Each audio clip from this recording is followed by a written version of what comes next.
तो हम लोग बात कर रहे थे आपका अनुच्छेद 21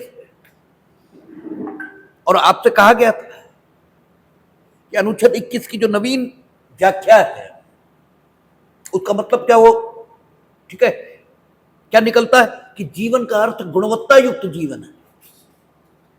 ठीक है, जीवन की प्रकृति, इसके संबंध में जो व्याख्या आई है वो व्याख्या ये कहती है कि नेचर ऑफ लाइफ, इसका जो अर्थ लिया जाएगा वो गुणवत्ता युक्त जीवन से लिया जाएगा। और बात और आगे गई है, इवन यहां तक का है कि जीने में मरने का हक ये भी शामिल है। हालांकि ये कानून आज का कानून नहीं है, आज तो परिस्थिति बदल गई है, लेकिन कुछ समय तक देश में जो जीवन का अर्थ था अनुच्छेद 21 में जो ये कहा था कि प्राण की स्वतंत्रता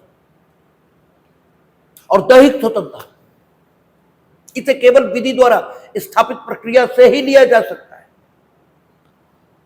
तो उसमें प्राण की स्वतंत्रता का अर्थ इस प्रकार भी लिया गया कि इसमें राइट टू डाई ये शामिल है। हम अपनी जिंदगी को अगर समाप्त करना चाहते हैं तो आप उसमें कोई रोक नहीं लगाएंगे। ठीक है, हम नहीं जीना चाहते। कहा यह गया कि गरिमापूर्ण जीवन का अर्थ है अपने जीवन के संबंध में स्वयं निर्णय लेना। हम एक बाध्यता से युक्त जीवन कि तुम जियोगे, अगर इस बाध्यता के अधीन होकर जिए भी तो फिर ये दैहिक स्वतंत्रता की संकल्पना जो है उसके साथ संगतता बिठाता हुआ ये स्टेटमेंट नहीं लगता। अगर आपसे ये कहा जाए कि तुम ऐसा करोगे ही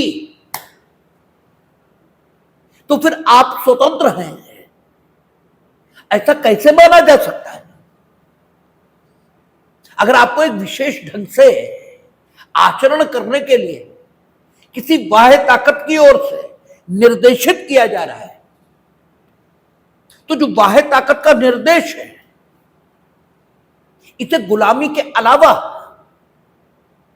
और क्या कहा जा सकता है? इस निर्देश के लिए आप कितने भी अच्छे शब्द ढूंढ लो, इस्तेमाल कर लो, लेकिन तात्विक तौर पर इन सबस्टेंस मूलतः यह निर्देश क्या होगा? गुलामी, इसके अलावा और कुछ नहीं। तो अगर आप किसी से कह रहे हो कि तुम मर नहीं सकते, इसका मतलब यह कह रहे हो कि तुम्हें जीना ही होगा, उसकी परिस्थिति क्या है? उन परिस्थितियों में वो जिंदा रहना चाहता है नहीं। इस संबंध में यदि आप निर्णय करेंगे तो वो स्वतंत्र है, ये बात दुनिया का कौन आदमी कहेगा? ये तो कोई कह ही नहीं सकता। और ऐसी फोर्स जिंदगी, ऐसी बाध्यताओं से भरी जिंदगी क्या स्वतंत्र जिंदगी कही जा सकती है? क्या गरिमापूर्ण जिंदगी कही जा सकती है? आपकी जानकारी के लिए कि जो आत्महत्या करते हैं उनमें से एक भी मरना नहीं चाहता, एक भी नहीं। जबकि आपको लगता ऐसा है, मानो जो आत्महत्या कर रहा है वो जीना, वो मरना चाहता है ना। गलत। जो आत्महत्या कर रहा है वो अपनी शर्तों पर जीना चाहता है, बात सिर्फ इतनी है। और जिंदगी उसकी शर्तें पूरी नहीं कर पा रही और वो इतना जिद्दी और दुराग्रही है कि वो ये कहता है कि अगर मेरी शर्तें पूरी नहीं हुई तो हम जीवित नहीं रहेंगे। ठीक है, इसलिए कोई आत्महत्या करने वाला कभी मरना नहीं चाहता। ठीक है, ये लोग अत्यंत जिजीविषा से भरे हुए लोग हैं। इनमें से एक भी मरना नहीं चाहता। कोई सुसाइड करने वाला, उससे पूछो क्यों सुसाइड कर रहे हो, तो वो परेशानियां बताएगा। इसका मतलब ये है कि उन परेशानियों का समाधान उसके पास नहीं है, इसलिए वो आत्महत्या कर रहा है। मरने के लिए आत्महत्या नहीं कर रहा। मरना ये उसे स्वीकार नहीं है। ठीक है, तो अगर आप ये कहते हो कि ना, तुम्हारी जरूरतें भले ही ऐसी ही बनी रहें लेकिन तुम्हें जीना पड़ेगा, तो अगर उन जरूरतों के साथ जो जरूरतें पूरी नहीं कर सकता वो अपनी, क्योंकि अगर पूरी कर सके तो मरे ही क्यों। तो जो जरूरतें वो पूरी नहीं कर सकता, उन जरूरतों के साथ अगर आप उसे जिंदा रहने के लिए मजबूर कर रहे हो, तो उसकी जिंदगी की जो गुणवत्ता होगी, क्या वो ऐसी होगी जिसे एक गरिमापूर्ण जीवन कहा जा सके। ठीक है, अगर आप बच्चे से भी डिसाइड कराओगे तो इसका अर्थ यही आएगा, इसका उत्तर यही आएगा कि इस व्यक्ति का जीवन कभी भी गरिमापूर्ण जीवन इस श्रेणी में आ ही नहीं सकता। ठीक है, इसलिए Rathinam versus Union of India, ठीक है, P Rathinam versus Union of India, इसमें पहली बार स्वीकार हुआ कि जीने के अधिकार में मरने का अधिकार शामिल है। क्योंकि जीना गरिमापूर्ण ढंग से होना चाहिए, यह अपेक्षा है लोगों की। और यदि गरिमापूर्ण जीवन सुनिश्चित नहीं हो सकता तो उन्हें हक है कि वे गरिमापूर्ण जीवन के अभाव में स्वयं का जीवन समाप्त कर लेने का निर्णय ये स्वयं ले सके। इसमें स्टेट अगर हस्तक्षेप करता है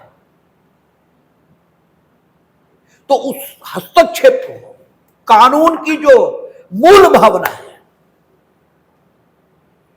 ठीक है, कानून की मूल भावना क्या है? निरंकुशता से विहीन निर्देश, ये कानून की मूल भावना है जो ऐतिहासिक तौर पर, दार्शनिक तौर पर समझी और मानी गई है कानून के संबंध में। तो अगर आप 309 आईपीसी जैसा कानून रखते हैं कि whoever will attempt to commit suicide, to whom we will punish, ठीक है, through imprisonment which may extend to 1 year or fine or with both, तो इस कानून को, कानून की जो ऐतिहासिक और दार्शनिक अवधारणा है उसके मुताबिक कानून नहीं कहा जा सकता। और अगर इसे ऐतिहासिक और दार्शनिक अवधारणा के मुताबिक कानून नहीं कहा जा सकता तो फिर ये कानून है ही नहीं। और जब ये कानून नहीं है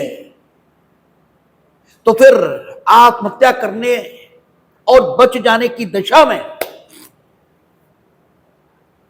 आप जो मेरे लिए 1 साल के दंड या जुर्माने की व्यवस्था कर रहे हो, ये मेरी स्वतंत्रता में हस्तक्षेप है जो कि प्रोसीजर इस्टेब्लिश बाय लॉ के मुताबिक है, ये कहा ही नहीं जा सकता।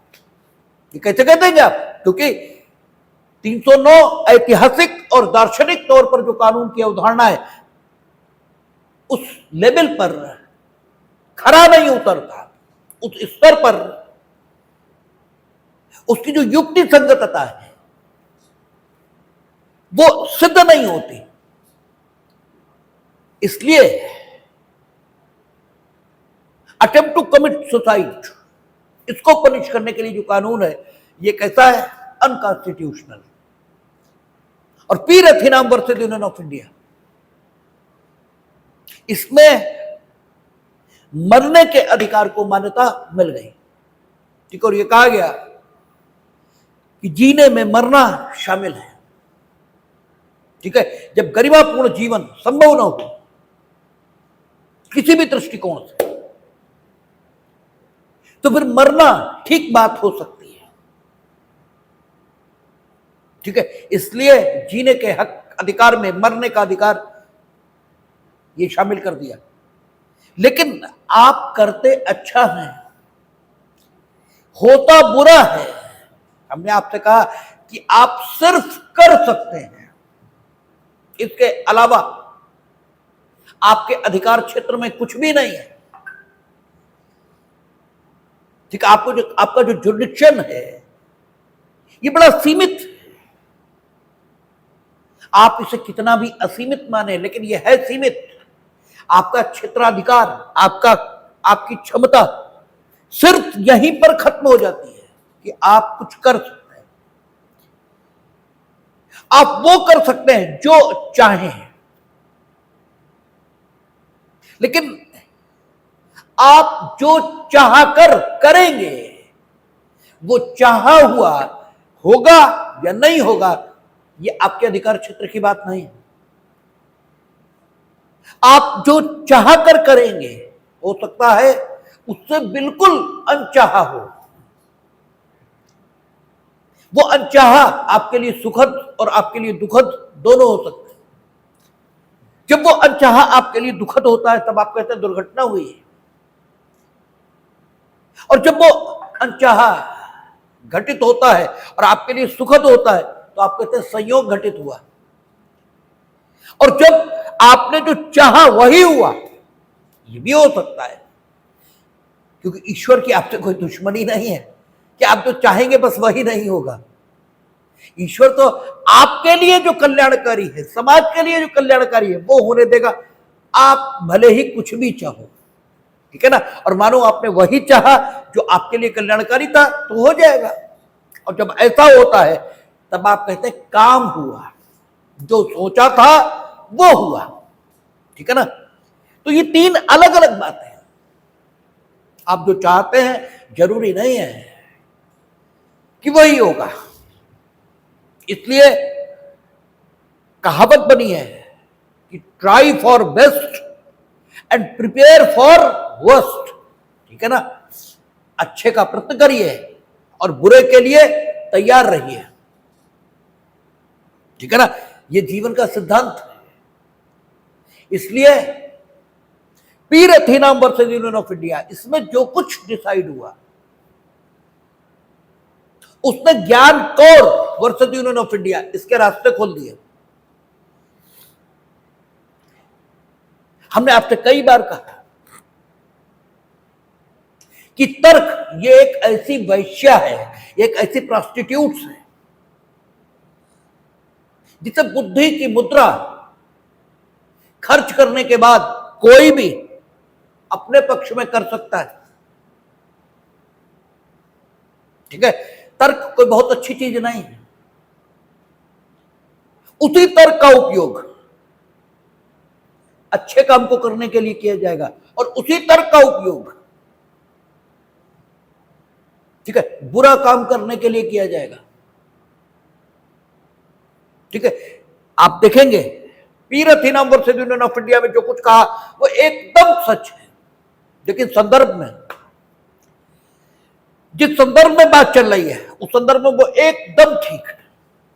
इसीलिए कहते हैं सत्य दो होते हैं, एक नहीं। एक वो जो आपको प्रतीत हो रहा है और एक जो सार्वभौमिक रूप से सत्य है। आपके लिए दोनों सत्य है। तो पीर अथीनाम वर्सेस यूनियन ऑफ इंडिया में जो कहा वो भी गलत नहीं, और ज्ञान कौर में जो कहा वो भी गलत नहीं। इसीलिए मूर्खों के मुंह नहीं लगना चाहिए। उन्हें तो बस फेसबुक पर लाइक की चिंता है, बाकी कहेंगे कुछ भी कह देंगे। तो ज्ञान कौर में इसी तर्क का उपयोग हुआ। ज्ञान कौर के फैक्चुअल सिचुएशन को समझ लेंगे तो आसानी होगी। ज्ञान कौर में सास ससुर को, बहू को आत्महत्या करने के लिए दुष्प्रेरित करने के संबंध में लोअर कोर्ट से लेकर सुप्रीम कोर्ट तक सजा हो गई। आप जानते हैं पिछली आईपीसी में 306 सेक्शन था, वो ये कहता था कि यदि आप 18 वर्ष से अधिक आयु इसके स्वस्थ चित्त व्यक्ति को आत्महत्या करने के लिए दुष्प्रेरित करोगे, और दुष्प्रेरण के तरीके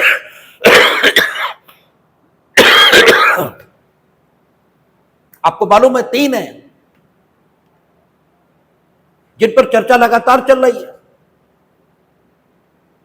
तो उन 3 तरीकों में से किसी एक तरीके से अगर आप किसी 18 वर्ष से अधिक आयु के व्यक्ति जो कि स्वस्थ मना स्थिति का है उसे दुष्प्रेरित करोगे सुसाइड के लिए, तो आप 306 के अंतर्गत दोषी हैं। और अगर वो व्यक्ति 18 वर्ष से नीचे है या विकृत चित्त है तो आपका दायित्व 305 में निर्धारित होता था, अब संभवतः 108 और 107 ऐसे होगा बीएनएस में। तो आप दंड के पात्र हैं अगर आप आत्महत्या को दुष्प्रेरित करते हैं। खुद कर लें तो कम सजा 309, वो आत्महत्या का प्रयत्न है, लेकिन आपने दूसरे को दुष्प्रेरित किया, ये ज्यादा दंड का प्रावधान करती थी। तो सास ससुर को बहू को आत्महत्या के लिए दुष्प्रेरित करने के लिए सजा हो गई। फाइनली सब जगह से हो गए। फिर सुप्रीम कोर्ट में एक रिट पड़ी और यह कहा गया कि 306 अनकॉन्स्टिट्यूशनल है, क्योंकि 306 मूल अपराध का वर्णन नहीं करती। मूल अपराध 309 में है, आत्महत्या का प्रयत्न, ये मूल अपराध है। इसको करने के लिए जब हम किसी को दुष्प्रेरित करेंगे तो हम कौन हुए? हम द्वितीय अपराध करता हुए। प्राइमरी तो वो हुआ जो आत्महत्या करेगा, ठीक है ना, प्राइमरी तो वो हुआ। तो हमारा जो दोष है वो तो बाद में शुरू होता है, पहले तो इनका जो आत्महत्या का प्रयत्न कर रहे हैं। ये ठीक है कि अगर ये प्रयत्न करें और बच जाए, ठीक है ना, तो ये 309 में प्रोसिक्यूट होंगे और हम कहां प्रोसिक्यूट होंगे? 116, ठीक है ना, क्योंकि कारावास से दंड नहीं है अपराध, ठीक है ना। इसको करने के लिए हमने दुष्प्रेरित किया किंतु काम नहीं हुआ, यह स्थिति आएगी। और अगर ये आत्महत्या कर लें, ठीक है, तो इन्हें तो दंड मिल ही नहीं सकता क्योंकि ये तो दुनिया में रहे ही नहीं।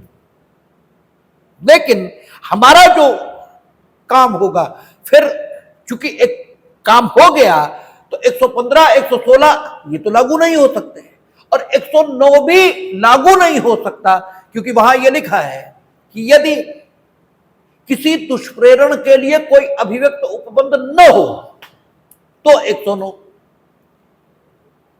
ठीक है। चूंकि अभिव्यक्त उपबंध 306 में मौजूद है तो हमारे लिए 306, ठीक है। This is the legal situation,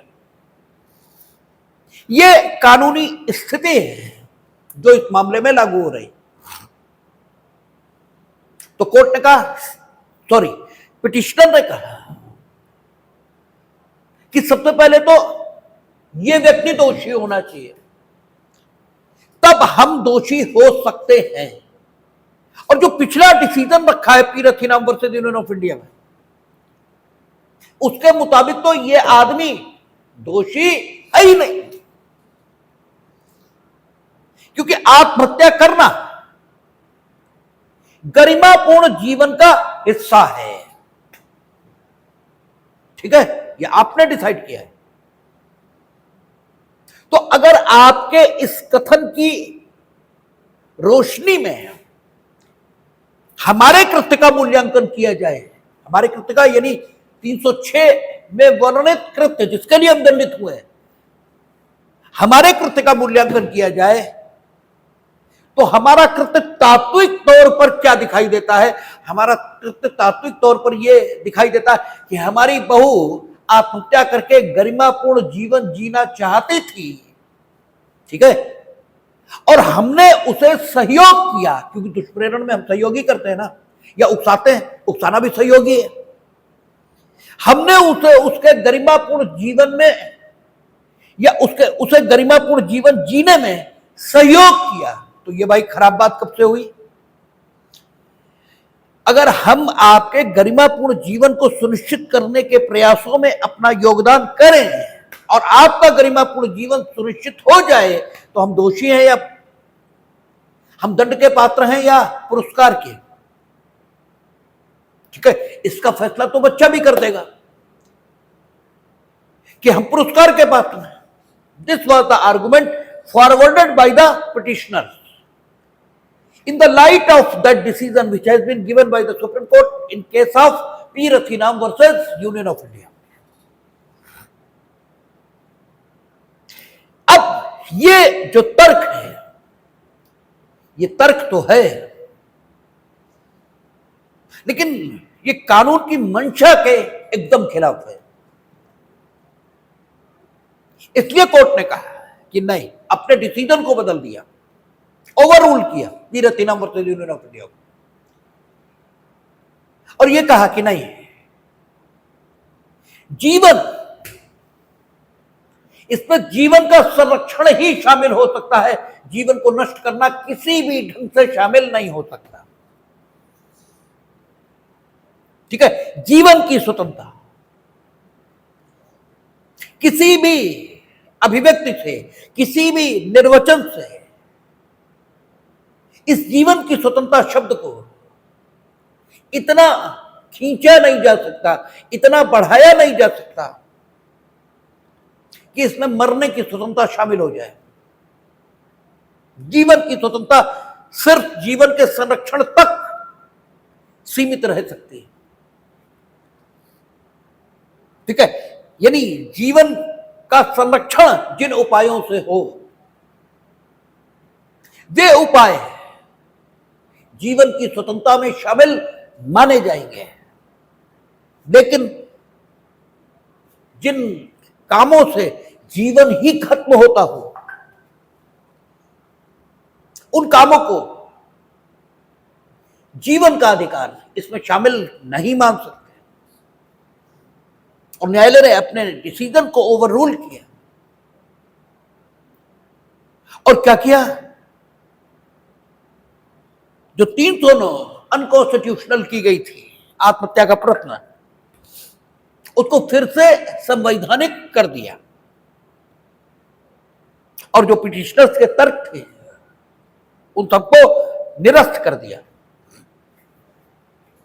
तो आप देखेंगे कि आज की तिथि पर जीने के अधिकार में मरने का अधिकार शामिल नहीं, और यह खूब पूछा जाता है ज्ञान कौर। ज्ञान कौर का एक और महत्व है, ये तो है कि it is the case in which the court has decided authoritatively, ठीक है, that right to life includes right to die or not, ये तो है। साथ ही साथ इसी मुकदमे में एथुनेशिया, ठीक है, स्वैच्छिक मृत्यु, ठीक है, या वो सुखद मृत्यु क्या बोलते हैं, जो भी एथुनेशिया का हिंदी मीनिंग निकले, ठीक है, शायद सुखद मृत्यु या पूर्ण मृत्यु ऐसे ही कुछ निकलता है, उसके संबंध में भी अपने विचार व्यक्त किए थे। और यह कहा गया था चूंकि ज्ञान कौर में कि फिर तो एथुनेशिया इट इज ऑल्सो अनकॉन्स्टिट्यूशनल, क्योंकि एथुनेशिया में क्या करते हैं, मेडिकल सपोर्ट, ठीक है, जो किसी व्यक्ति को जिंदा रखने के लिए जरूरी है उसे हटाते हैं। वो स्वयं जी सके तो जी ले, हम अपनी ओर से कुछ नहीं करते, ठीक है, हम अपनी ओर से जो कर चुके उस प्रोसेस को विड्रॉ कर लेते हैं, बस। ठीक है ना। हम ना ये कहेंगे कि कोई मरे और ना हम ये कहेंगे जिए।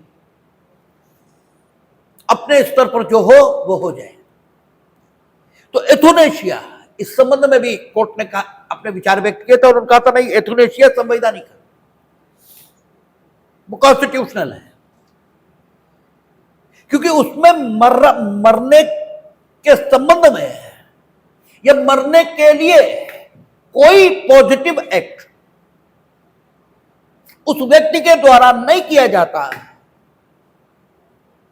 जिसकी सुखद मृत्यु सुनिश्चित की जा रही है, और साथ ही साथ डॉक्टर्स के द्वारा भी कोई पॉजिटिव एक्ट, ठीक है ना, कोई पॉजिटिव एक्ट ये नहीं किया जाता कि हम उन्हें हत्या का दोषी मान लें। ठीक है। अब आप कहेंगे कि वो विड्रॉ तो लाइफ सपोर्ट सिस्टम करते ही है, ठीक है, और चूंकि विड्रॉ करते तो ये क्या है कि कृत्य की श्रेणी में आएगा, इसलिए उनको 302 का दोषी मानना चाहिए। तो कोर्ट ने कहा कि नहीं, एथुनेशिया जहां पर दी जाती है वहां मृत्यु की प्रक्रिया शुरू हो चुकी है, क्योंकि अगर कॉन्सेप्चुअली देखें तो मृत्यु की जो प्रक्रिया है ये उस दिन शुरू हो जाती है जिस दिन आप जन्म लेते हैं। 5 मिनट भी गुजरे तो मृत्यु 5 मिनट निकट आ गई है, 10 मिनट गुजरे मृत्यु 10 मिनट निकट आ गई है। आप हर क्षण मर रहे हैं, आप हर क्षण जी नहीं रहे, आप हर क्षण मर रहे हैं, और ये मृत्यु संपूर्ण होगी उस दिन जिस दिन डॉक्टर घोषणा करेगा कि हम नहीं रहे। ठीक है, लेकिन मृत्यु लगातार जारी है। ठीक है, मृत्यु एक कंटिन्यूअस प्रोसेस है, ये एक दिन में घटित होने वाली घटना नहीं है। ठीक है, ये प्रक्रिया का परिणाम है, ये परिणाम का नाम है। ठीक है, चीजों को समझ लेना चाहिए कि जिसके बारे में चर्चा चल रही, इनफैक्ट तत्व में वो चीज क्या है। ठीक है, जैसे अगर आपको बड़ा पद मिल जाए तो आप बड़े नहीं होंगे, इसीलिए बुद्ध ने कहा कि आप दीपो भव, अपने दीपक स्वयं बनो। आपको दीपक कोई बना नहीं सकता, और अगर आपको किसी ने दीपक बना दिया तो आप 2 कौड़ी के ही साबित होंगे, इसके अलावा कुछ नहीं। क्योंकि जब आप कुछ बनते हैं अपने प्रयासों से तो आपका व्यक्तित्व तो बदलता जाता है, आपको अनुभव होते हैं और वो अनुभव आपके खुद के हैं। आप बदलते हैं, आपका व्यक्तित्व बदलता है, आपका चिंतन बदलता है, आप संपूर्ण रूप से परिवर्तित होते हैं। और फिर जब आप कहीं पहुंचते हैं तो वाकई पहुंचते हैं,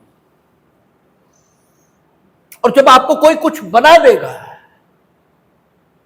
तो आप अंदर से तो वही रहे जो थे, आप में कोई परिवर्तन नहीं हुआ। और जब कोई परिवर्तन नहीं हुआ तो आप लीडर अपोजिशन भले ही हो जाए, बैठकर संसद में आंख मारने के अलावा करेंगे कुछ नहीं। ठीक है, क्योंकि आपको उस कुर्सी की गरिमा ये ध्यान में ही नहीं है। ठीक है, वो तो अगर एड़ियां रगड़ कर वहां तक गए होते, ठीक है, तो पता होता कि देश किस चीज का नाम है, संसद किस चीज का नाम है, और जहां हम बैठे हैं ये किस चीज का नाम है। ठीक है, बदलाव नहीं आया है, कोई बदलाव नहीं आया। तब आप कैबिनेट का डिसीजन फाड़ने की हिम्मत नहीं कर पाते हैं, ठीक है, जो आपने की। तो इतने 2 कौड़ी ही आपका मूल्य रहेगा, आप कहीं पहुंचो। इसीलिए बुद्ध ने कहा अपदीपो भव, ठीक है। ये नहीं, कोई किसी का कल्याण नहीं कर सकता, और कोई अगर किसी का कल्याण कर दे तो फिर जिसका कल्याण करेगा उसका कल्याण ही हो जाएगा, कल्याण नहीं होगा, उसका कल्याण ही हो जाएगा, कुछ नहीं होगा, उसका बर्बाद हो जाएगा। आपको ऐसे समझिए, क्लास में टॉप करवा दिया जाए और आप टॉप करें, दोनों बातों में बहुत फर्क है। टॉप करवाए जाते हैं, ठीक है, जब से 30 नंबर टीचरों के हाथ में आए हैं, वहां थ्योरी में किसी के ज्यादा रखे और प्रैक्टिकल में वो वाइवा में जाने किसके बढ़ाकर जाने किसे टॉप करा दिया। तो जिन्हें टॉप करा देंगे आप, वो घोड़े के टॉप में टापा ही लगाएंगे, ठीक है, टॉपर कभी नहीं हो पाएंगे जिंदगी के क्षेत्र में, ठीक है, यही होगा, इसके अलावा होगा कुछ नहीं। तो जब तक आप खुद न करें तब तक कुछ नहीं होता, ठीक है। प्रक्रिया, हर चीज परिणाम, हर चीज क्या है इसे समझें, ठीक है। गेरुए कपड़े पहनने से ईश्वर उपलब्ध नहीं होता, ईश्वर उपलब्ध हो जाने के बाद ऑटोमेटिकली गेरुए कपड़े आ जाते हैं, ठीक है, क्योंकि फिर कपड़ों में रुचि नहीं बची, फिर कुछ बचा ही नहीं। अकेले हो जाने से ईश्वर नहीं मिलता, ईश्वर मिलेगा तो आप अकेले हो जाएंगे, क्योंकि फिर आपकी रुचि किसी अन्य चीज में बची नहीं, मजा नहीं आता लोगों के साथ। तो अकेले हो जाना ये परिणाम है, ये प्रक्रिया नहीं है, ठीक है, ईश्वर को प्राप्त करने की। हर चीज का फर्क आपको समझना चाहिए कि क्या प्रक्रिया है, क्या परिणाम है। आपकी दिक्कत यही है, आप परिणाम को प्रक्रिया मानते हैं। आपको लगता है मॉर्निंग सर कहने से हम विनम्र हो जाएंगे ना, आप धूर्त हो जाएंगे, ठीक है, क्योंकि आपको लग रहा है कि मॉर्निंग सर कह के हम दूसरे को प्रसन्न कर लेंगे। आप धूर्त हो गए, आप कपटी हो गए, पहले ज्यादा सरल थे, न करते ज्यादा बेहतर था। और यदि मन में श्रद्धा ये पैदा हो रही है, तब जब मॉर्निंग सर आप करेंगे तो वाकई आपका व्यक्तित्व तो सुंदर और खूबसूरत बनेगा, ठीक है। ये प्रक्रिया नहीं है, ये परिणाम है। तो उन्होंने कहा कि एथुनेशिया, इसमें है क्या? उन्होंने कहा मृत्यु की प्रक्रिया तो पहले शुरू हो गई, बस एक्सपीडाइट हम मृत्यु की प्रक्रिया को कर रहे हैं, ठीक है। दिल गुर्दा इसने काम करना बंद कर दिया, क्योंकि लाइफ सपोर्ट की जरूरत कब पड़ेगी, वेंटिलेटर की जरूरत कब पड़ेगी? जब लंग्स काम नहीं कर रहे, हार्ट काम नहीं कर रहा, ठीक है। हार्ट काम नहीं कर रहा, तभी तो ब्लड प्रेशर को मेंटेन करने के लिए वेंटिलेटर की जरूरत है, नहीं तो वेंटिलेटर की जरूरत कहां है? लंग्स काम कर रहा है प्रॉपरली, तो ऑक्सीजन की आवश्यकता कहां है? ऑक्सीजन की जरूरत इसलिए क्योंकि लंग्स काम नहीं कर रहे हैं। तो in euthanasia we are going to expedite that process which has started sometime before, ठीक है, and in such a way, ठीक है, we are going to help, ठीक है, we are providing the help for the completion of that process, ठीक है। हम अपनी हत्या में क्या है, हम शुरू करते हैं काम, हत्या में हम शुरू करते हैं काम, ठीक है। अंतर करना पड़ेगा, डॉक्टर काम शुरू नहीं कर रहा, काम तो शुरू हो चुका है, मृत्यु की प्रक्रिया शुरू है। यद्यपि कॉन्सेप्चुअली तो वो जन्म के साथ शुरू हुई थी, लेकिन वो दार्शनिक वो अवधारणा है मृत्यु के संबंध में, और ये डॉक्टरी अवधारणा है, ठीक है। तो चिकित्सक की अवधारणा के मुताबिक भी मृत्यु की प्रक्रिया शुरू हो गई थी। इसलिए एथुनेशिया ना तो आत्महत्या है और ना ही हत्या है। That is why euthanasia is constitutional.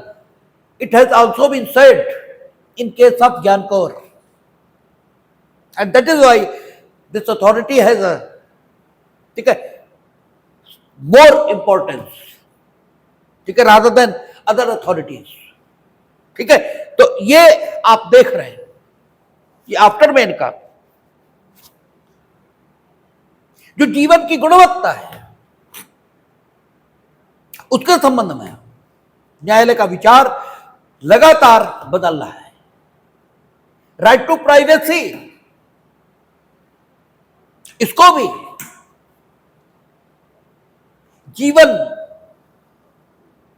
इसके अंतर्गत आने वाला अधिकार यह माना है।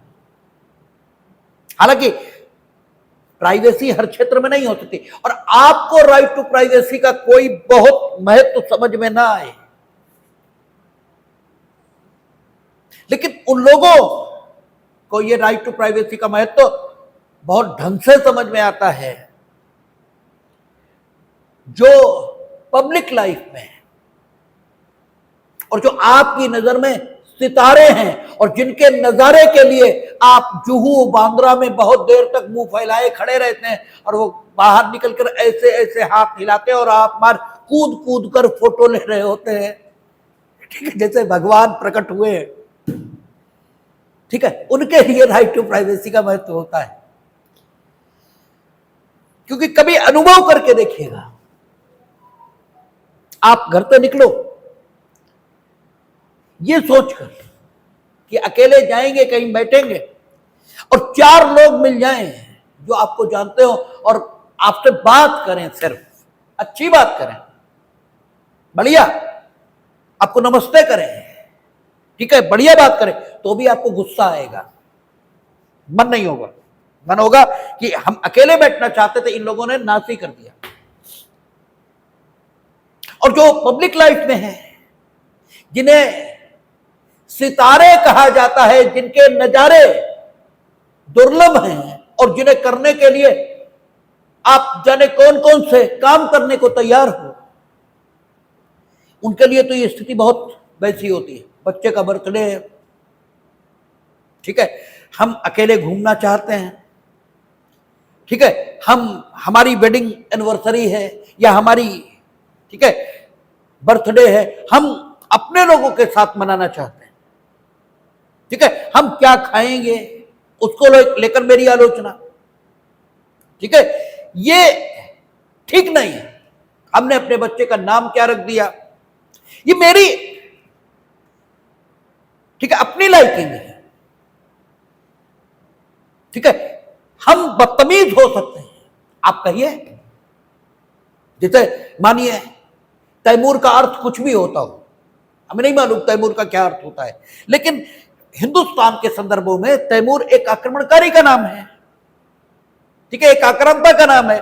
उसने हिंदुस्तान पर अत्याचार किए और वो अत्याचार सिर्फ हिंदुओं पर किए ऐसा भी नहीं है, वो तो हिंदुस्तान में आया, जो पड़ा सामने उसके ऊपर अत्याचार किया। और अगर आप अपने बच्चे का नाम तैमूर रख रहे हो तो ठीक है, रखिए, इट्स योर लाइकिंग। हमें आपके बारे में जो राय बनानी है वो बनाएंगे, लेकिन इसके कारण से आपको ट्रोल किया जाए,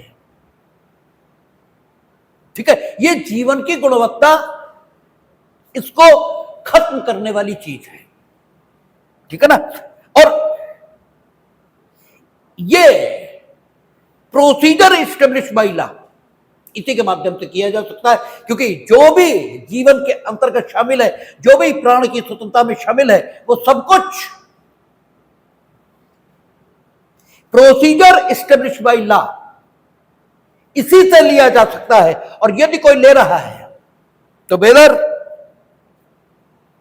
ठीक है, that is the government authority और एनीवन, दैट पर्सन और अथॉरिटी मस्ट बी स्टॉप्ड, ठीक है, उसे रोका ही जाना चाहिए।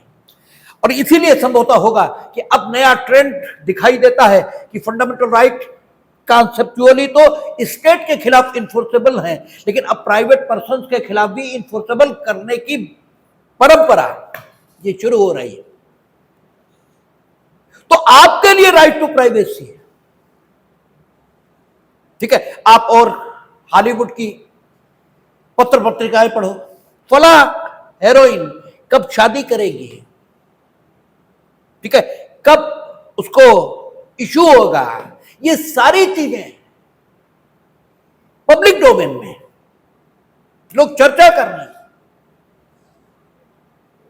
ठीक है। वो कहीं गए हुए हैं, उनकी फोटोज ले रहे हैं, ठीक है। तो ये राइट टू प्राइवेसी आपके लिए इंपॉर्टेंट भले ही ना हो, लेकिन लोगों के लिए है। हम मांसाहार कर रहे हैं, हम शाकाहार कर रहे हैं, इससे आपका क्या लेना देना। और आप इस आधार पर हमें ट्रोल करो, ठीक है, ये ठीक नहीं है। ये गुणवत्ता युक्त जीवन जो कि फ्रांसिस कोरेली, बंधुआ Mukti Morcha, Chameli Singh versus state of UP, Shanti Star Builders, इन सब में गारंटीड हुआ, उसके विपरीत इसलिए राइट टू प्राइवेसी अनुच्छेद 21 के अंतर्गत शामिल है। ये फाइनली कोर्ट ने कह दिया, किसने, ओ Rajagopal versus state of Tamil Nadu, ठीक है। और इसके बाद People's Union versus People's Union for Civil Liberties versus Union of India, इसमें उसी व्यू को कंफर्म किया है। पहली बार राइट टू प्राइवेसी इंक्लूड है 21 में, ये माना किसमें, Govind Singh versus state of MP, ठीक है। पहली बार राइट टू प्राइवेसी के बारे में चर्चा शुरू हुई किसमें, खड़क Singh versus state of Uttar Pradesh, ठीक है। मान्यता गोविंद सिंह ने, वर्तमान व्यू ओ राजगोपाल, कंफर्म हुआ वो व्यू जो राजगोपाल में है, किसमें, People's Union for Civil Liberties versus Union of India, ठीक है। These are the authorities. Kharak Singh मामला काहे से जुड़ा है, पुलिस सर्विलियंस, ठीक है, किसका, हिस्ट्री शीटर का। खड़क सिंह हिस्ट्री शीटर है और खड़क सिंह की निगरानी, इसे करने का हक संबंधित पुलिस रेगुलेशंस पुलिस को दे रहे हैं। और पुलिस रात में खड़क सिंह के घर जाकर यह सुनिश्चित कर रही है कि खड़क सिंह घर पे है या नहीं। यह कहा गया है खड़क सिंह की ओर से कि राइट टू प्राइवेसी है, हम कहां हैं ये आप नहीं बताएंगे, या आप नहीं पूछ सकते, ठीक है। हम सो रहे हैं, हमारी नींद को डिस्टर्ब नहीं कर सकते आप। हमने जो किया उसकी सजा हमें मिल गई, हम जेल हुआ है। अनुच्छेद 20 के मुताबिक आप दोहरा नहीं दंड देंगे। 21 कहता procedure establish by law, if you want to restrict my, ठीक है, राइट टू लाइफ और personal liberty, then there should be a procedure and, ठीक है, there should be a procedure establish by law, ये होना ही चाहिए, अदरवाइज यू कांट। और आप इस ढंग से हमारी राइट टू प्राइवेसी में हस्तक्षेप कर रहे हैं। लेकिन चूंकि खड़क सिंह सीधे सीधे तुरंत एके गोपालन के बाद आया था, उधर एके गोपालन डिसाइड हुआ, इधर ये आ गया, इसलिए कोर्ट की अप्रोच ठीक वही दिखाई देती है जो एके गोपालन में थी। कोर्ट ने कहा ठीक है, प्रोसीजर एस्टेब्लिश बाय लॉ है तो पुलिस रेगुलेशन बना तो हुआ है, उसके मुताबिक आपका सर्विलेंस किया जा सकता है। लेकिन माइनॉरिटी डिसीजन ये था कि नहीं, ये ठीक नहीं। Right to privacy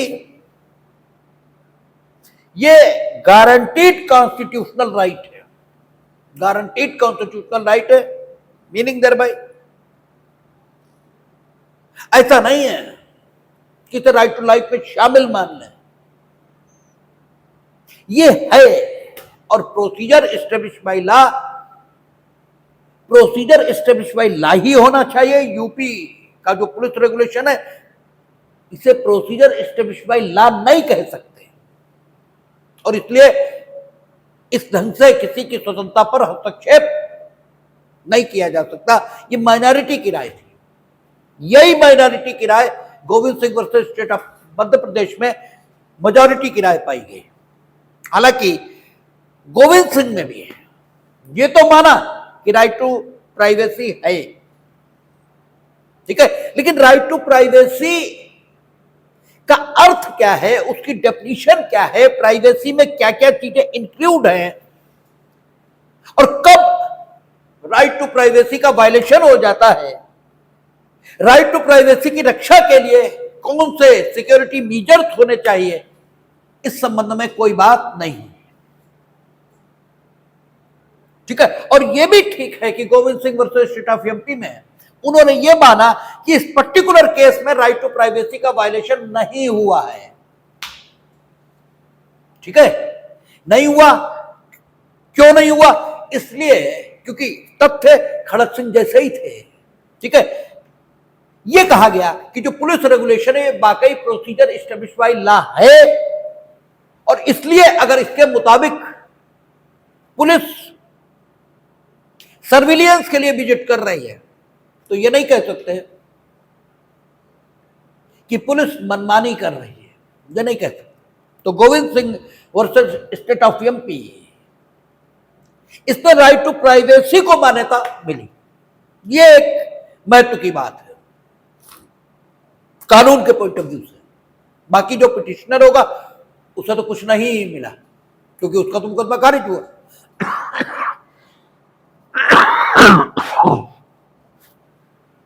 Govind Singh के बाद जो आता है मामला वो Rajgopal versus state of Tamil Nadu,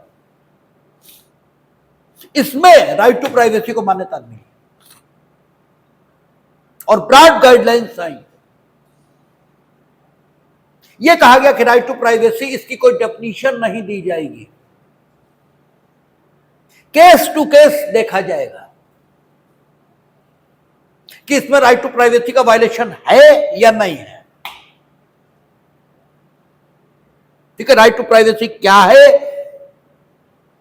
यह ऑथोरिटेटिवली पूर्व से निश्चित करके नहीं बताया जा सकता, क्योंकि यह इतना विस्तृत शब्द है कि इसे परिभाषित करना असंभव है।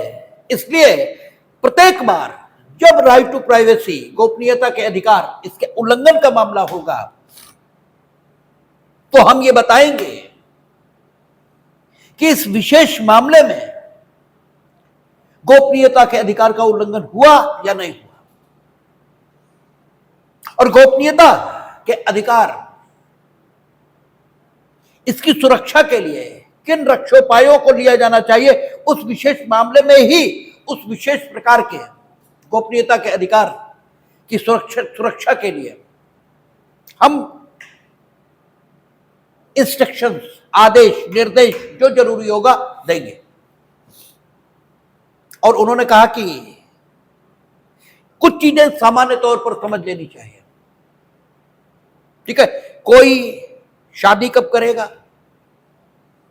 उसके कितने बच्चे होंगे, कब होंगे, खाना क्या खाएगा, ठीक है, कब सोएगा, कहां जाएगा, किन लोगों से मिलेगा, ये सब राइट टू प्राइवेसी का भाग है। इस संबंध में कोई किसी के ऊपर कोई टीका टिप्पणी नहीं करेगा, और अगर करता है, क्योंकि नहीं करेगा इतने भर से काम चल जाए तो फिर कानून की जरूरत ही कहाँ है। और अगर करता है तो जो ऐसी टीका टिप्पणी से प्रभावित होगा उसे प्रतिकर अप्रत्य में, ठीक है, वसूलने का हक होगा। और आप देखेंगे विदेशों में तो इस ढंग के मुकदमे खूब आते हैं, ठीक है, जिसमें वही सितारे जिनके नजारों को आप व्याकुल हैं उनके द्वारा इस ढंग के खूब मुकदमे लाए जाते हैं, ठीक है। मालूम पड़ा कोई बीच पर है, वहां तो न्यूड बीच ये भी होते हैं, ठीक है, तो उसके फोटोज ले लिए और वो विभिन्न पत्र पत्रिकाओं में छापे, ठीक है, तो राइट टू प्राइवेसी का वायलेशन है, ठीक है। जो ब्रिटेन की राजकुमारी डायना थी, अब तो आप लोगों ने तो शायद नाम ही सुना होगा डायना का, उनकी तो मौत ही इसी में हुई थी, ठीक है। प्रेस के फोटोग्राफर्स उनका पीछा कर रहे थे, उन्होंने अपनी गाड़ी भगाई, एक्सीडेंट हुआ, डेथ, ठीक है। ब्रिटेन की राजकुमारी थी, वो बुढ़वी महारानी थी, अब उन्हीं के पति इस समय इंग्लैंड के राजा हैं, ठीक है। तो राइट टू प्राइवेसी, इसका भाग ये चीजें हैं। और अगर कोई वायलेशन करेगा तो वो प्रतिकर देगा। हां, अगर संबंधित व्यक्ति ने स्वयं कुछ ऐसा किया कि उसके वे विषय जो राइट टू प्राइवेसी के अंतर्गत आने के कारण संरक्षित समझे जाते हैं, ठीक है, पब्लिक डोमेन में चर्चा का विषय बन गए, उसी के कारण तुम ही अपनी शादी का रोज, ठीक है, टंटा बनाए घूमते हो और तुम हो सितारे जिनके नजारे करने के लिए कुछ मूर्ख लोग लगे रहते हैं, तो फिर मीडिया का इंटरेस्ट आप में पैदा होगा, फिर व्यवसायिक जगत का इंटरेस्ट आप में होगा, और फिर आपका राइट टू प्राइवेसी वायलेट होगा। तब आपको कोई कंपनसेशन नहीं मिलेगा क्योंकि आपने खुद किया, ठीक है। अदरवाइज राइट टू प्राइवेसी के अंतर्गत ये सुरक्षित रहेगा। और जहां तक उन्होंने कहा कि जो पब्लिक ऑफिसर्स हैं या पब्लिक डोमेन में रहने वाले लोग हैं, चाहे पब्लिक लीडर हो चाहे कोई हो, इनके संबंध में उन्होंने कहा कि अगर कोई झूठ प्रकाशित करता है तो इन्हें भी राइट टू प्राइवेसी हासिल रहेगा और ये भी डैमेज क्लेम कर सकेंगे। लेकिन ठीक है, उन्होंने ये भी कहा कि डैमेज तो क्लेम कर सकेंगे, लेकिन अगर सामने वाले ने इनके बारे में 100% झूठ जानबूझकर इन्हें बदनाम करने के लिए ही लिखा है, ठीक है, तो ये कंपनसेशन वसूल पाएंगे। यदि ये जो कंपनसेशन का मुकदमा लाए उसमें जो प्रत्यर्थी या प्रतिवादी है उसने जो कुछ लिखा वो संपूर्ण सत्य तो नहीं है, किंतु उसने किसी दुराशय से नहीं लिखा, वो जितनी खोज कर सकता था उतनी खोज उसने की, ठीक है, मैटर की सत्यता के संबंध में, लेकिन कुछ नहीं मिला, ठीक है। तब भले ही जो कुछ छपा वो सर्वथा सत्य नहीं है, इसके बाद भी संबंधित प्रतिवादी या प्रत्यर्थी को कंपनसेशन देने के लिए विवश नहीं किया जाएगा। इस बात को हम लोगों ने तब भी पढ़ा था कि प्रेस की स्वतंत्रता पर बात कर रहे थे और यह मुकदमा इंग्लैंड का है, वहां से आया था। वहां यह कहा गया था कि फिर तो प्रेस परतंत्र हो जाएगी, क्योंकि फिर तो उन्हें हर बार सोचना पड़ेगा कि जो कुछ लिख रहे हैं वो 100% सच होना चाहिए, और जबकि 100% सच ये तो बहुत बाद में बाहर आता है, पहले तो अनुमान ही होते हैं कि ऐसा है ऐसा है ऐसा है, और अनुमान 100% सच नहीं होता। ठीक है, फिर तो मामला ही बिगड़ जाएगा। इसलिए ये बात आई थी। तो राइट टू प्राइवेसी, इसको भी मान्यता मिली है। ठीक है, इसके अलावा कोर्ट ने सेक्सुअल हरेसमेंट, इसको भी, ठीक है, जीवन के अधिकार, स्वतंत्रता के अधिकार, इसके सहित जेंडर इक्वलिटी, इसके विरुद्ध भी माना है। अनुच्छेद 14, 15 इसका वायलेशन भी माना है। क्योंकि अगर आप ये कहो कि जेंडर इक्वलिटी है and you are eligible to participate in the nation's life without any discrimination, but when someone is going to participate in the nation's life, then you are making some satires, ठीक है, over him based on her sex or his sex, then that person cannot participate in the nation's life freely and voluntarily। ठीक है, आप डरना शुरू कर देते हैं।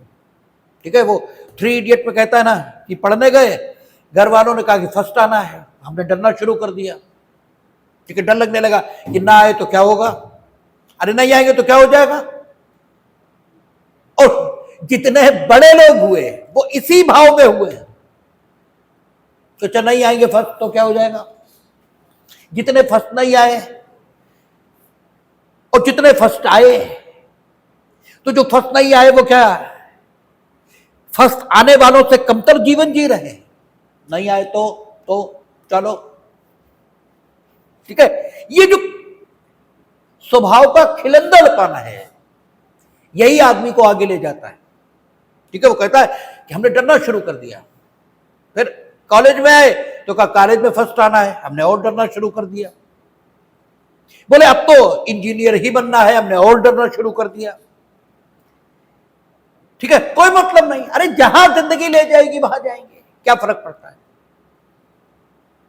ठीक है, अरे कुछ नहीं होने के लिए आए होंगे तो कुछ नहीं होंगे, क्या हो जाएगा। ठीक है, हम तो हिंदू मेथोडोलॉजी को मानने वाले लोग हैं, एक क्या 1000 जिंदगियां भी और मिल जाएंगी, क्यों, कौन वो आफत है, कोई इतनी जल्दी भी क्या है कुछ हो जाने की, आगे देख लेंगे। ठीक है, तो कुल मिलाकर अगर आपको आपके वर्किंग प्लेस पर ट्रोल किया जाए किसी भी कारण से, ठीक है, तो आप प्रॉपरली वर्क नहीं कर सकते। इसीलिए Vishakha versus state of Rajasthan, इसमें कोर्ट ने कहा कि वर्किंग वुमेन्स, ठीक है, इनके लिंग के आधार पर कोई हैरेसमेंट नहीं होगा। ठीक है, लिंग के आधार पर हैरेसमेंट, हम जानबूझकर नाइट ड्यूटी लगा रहे हैं, हम मालूम है नाइट ड्यूटी कर ही नहीं पाएंगे भाई, और हम कर कुछ नहीं रहे, बस हैरेसमेंट कर रहे हैं बेस्ड ऑन सेक्स। ठीक है, हम 12 बजे से लेकर सुबह 4 बजे की जो पाली है उसमें आपकी ड्यूटी लगा रहे हैं, आइए 12 बजे रात में। अब पुरुष तो रात में 12 बजे 11 बजे घर से निकल कर आ भी सकता है, महिला के सामने कोई चारा ही नहीं है, या तो वो दिन छिपते ही वर्किंग प्लेस पर पहुंच जाए, और अगर 4 बजे छुट्टी भी हुई तो भी वो 8 बजे से पहले घर वर्किंग प्लेस से, 7 बजे या जब भी उजेला हो जाए उससे पहले वर्किंग प्लेस से घर नहीं आ सकते। चाहे अमेरिका हो चाहे चंद्रमा पर पहुंच गया हो आदमी, स्थिति यही है। आप परिस्थितियों से मुंह मोड़े तो मोड़ते रहे, और परिस्थितियों से मुंह मोड़ना एमबीए और एमसीए के क्लास में हो तो ज्यादा बेहतर है। वहीं चांद पर आदमी जाता है, कानून के क्लास में बड़ा धरातल पर रहना चाहिए, जो है उसी को अनुभव करिए, यही है। तो कोर्ट ने Vishakha versus state of Rajasthan, उसमें वर्किंग प्लेस पर, क्योंकि उस समय कोई कानून था नहीं, इसलिए कोर्ट ने दिशा निर्देश जारी किए वर्किंग प्लेस पर सेक्सुअल हरेसमेंट को रोकने के लिए, जो अनुच्छेद 141 के मुताबिक जारी कर सकते हैं। 141 और 32 में कोई भी आदेश निर्देश फंडामेंटल राइट के वायलेशन को रोकने के लिए, वो रोकना भविष्य में भी हो सकता है, वो रोकना भूतकाल में जो हो चुका है उसको भी हो सकता है। अब तो कानून तो विधायिका के द्वारा, ठीक है, कार्यस्थल पर महिलाओं का लैंगिक उत्पीड़न, ठीक है, का निषेध आदि ऐसे करके कानून का नाम है, वो हमारे पास है भी, उसमें आ ही गया, ठीक है। तो राइट टू लाइफ ये रहा। कल सैटरडे का दिन है, हफ्ते का अंतिम दिन है, कोशिश करेंगे हम कि भगवान ने कृपा रखी तो कल समारोह कर लेंगे, देखेंगे।